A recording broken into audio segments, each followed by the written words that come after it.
Time for the final chapter! Chapter 20, Shining Wind. Welcome back to Let's Play the Sword of Etheria. Atheus. The evil thing behind it all. The story at this point just kind of really throws me off. Because if you've paid attention to everything that has been going on with, well, pretty much everything that has been going on with the story so far, after I completely obliterate him, yes! That's way too quick. Yeah. At this point, I'm not even able to talk, like, yeah. Let's just say I got good. After having to play this game through how many more times? Well, yeah. And look, I have another Overzenet to use. However, fight's not done yet. Phase 2. There's a multiple phase boss. There's only 2 phases where you fight his actual form, his weird form, and then this form. The story throws me off kilter, really. But in terms of the bad ending, they actually connect. If you remember the bad ending, Phil kind of threw himself into this maximum despair. Well, pretty much similar to Nigredo from Stage 17. Deep despair. And then you kind of saw what he looked like right afterwards. Kind of looks a little bit like Atheus, actually. But in terms of that, what does that mean?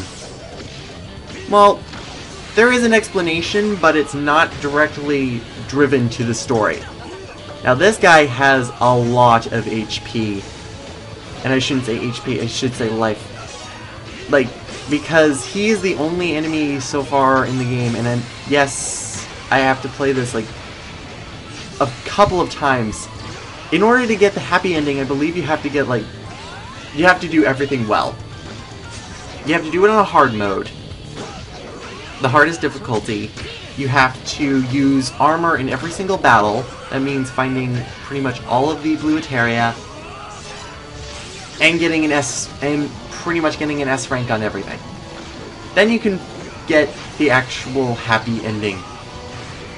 Atheus has to be the only enemy so far where his life has gone past yellow into green and into blue that I've actually shown off. But anyway, that's pretty much the point trying to make here. You have to use every single skill and attack strategy that you may have come across and learned of throughout this entire game and be really good at it. Especially be really good at it.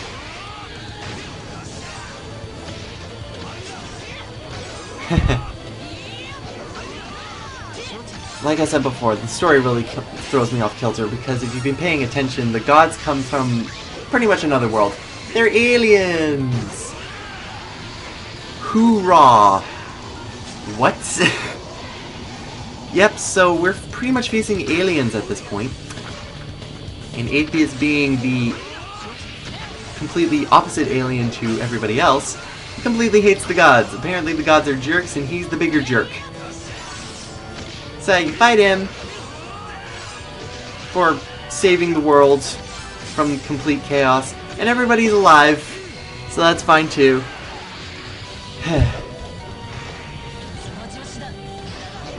But really, like, and at this point, this really actually hurts my brain trying to wrap my head across this. At this late in the game, they throw aliens at you. I'm from another planet, or I'm from another dimension, and I'm way powerful, strong too. And of course, we have the Child of the Gods on our side. That's how we're able to fight at this point. Dorothy gives us her power in order to actually fight. Because, of course, if you... with every other ending, pretty much after you fight the King of the gods are dead. That means, well, Lexes are useless, because they are connected to the power of the gods.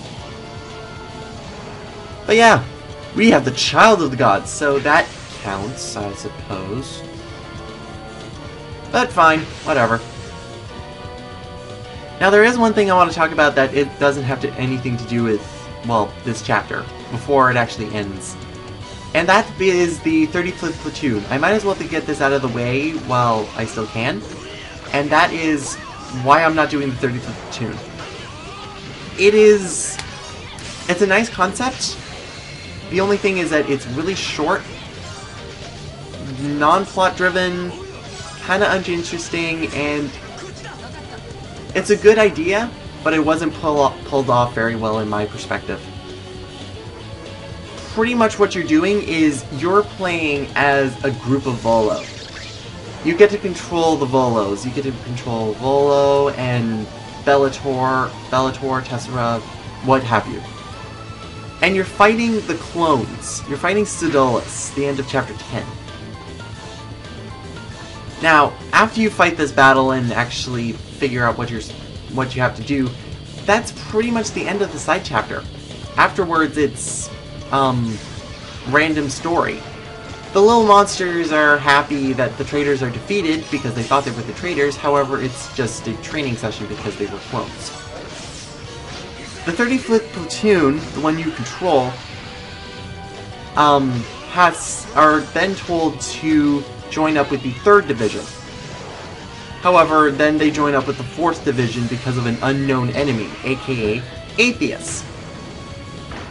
However, their efforts of actually being there as I destroy Atheus, huzzah, is, well, they all die at stage 18.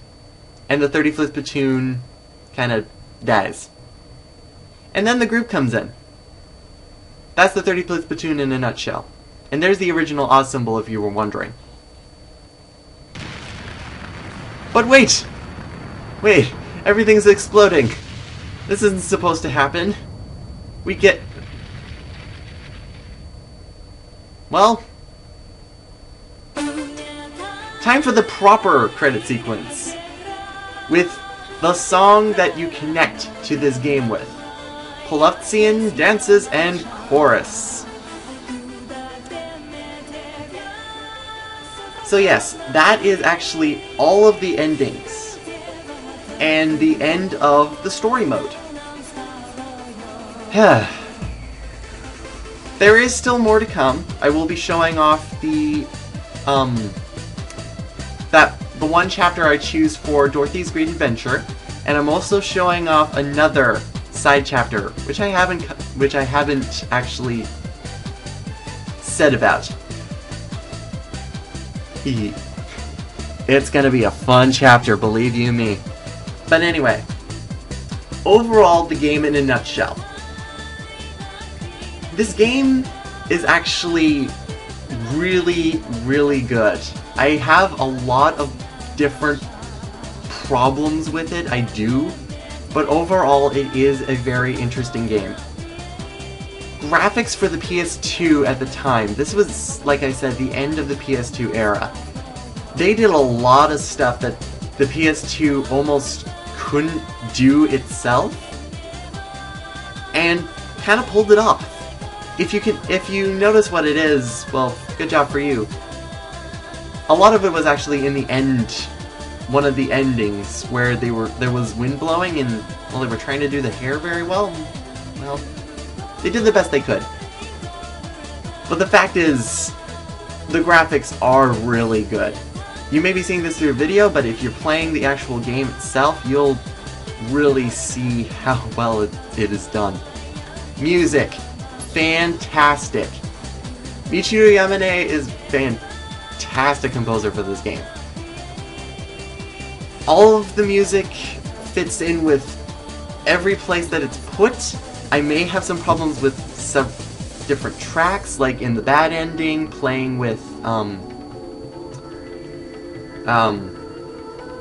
fighting against Dorothy in the bad ending. That's probably my least favorite. But it's just still spectacular. The combat style and the gameplay are unique in every way possible. It redefined the beat-em-up with its volleyball-esque kind of mechanics, and also tried to keep everything fresh from stage to stage. It wasn't trying to be kill this thing every time. They tried to give missions.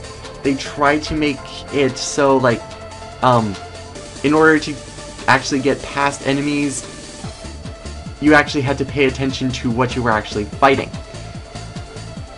There was a little Dorothy's Great Adventure right there. So overall, this game is fantastic, and there's a little bit of the 35th Platoon there, if you were wondering. That's all I'm going to be showing is this credit sequence.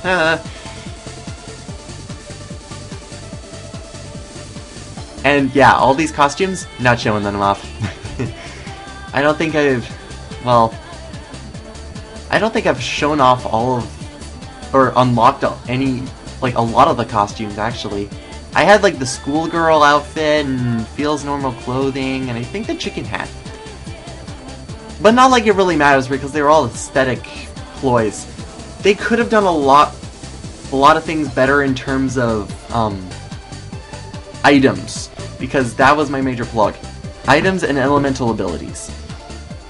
They didn't really do a lot with them, of course, but they could have made them a little bit more useful than what they were beforehand. That still doesn't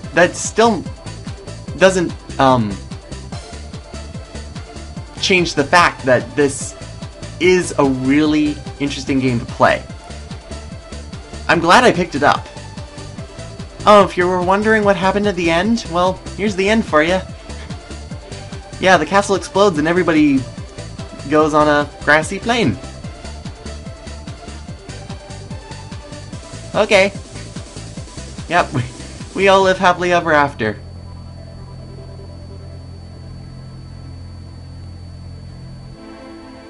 And everybody goes with you. Until next time, this is O'Rylan. We're not done yet.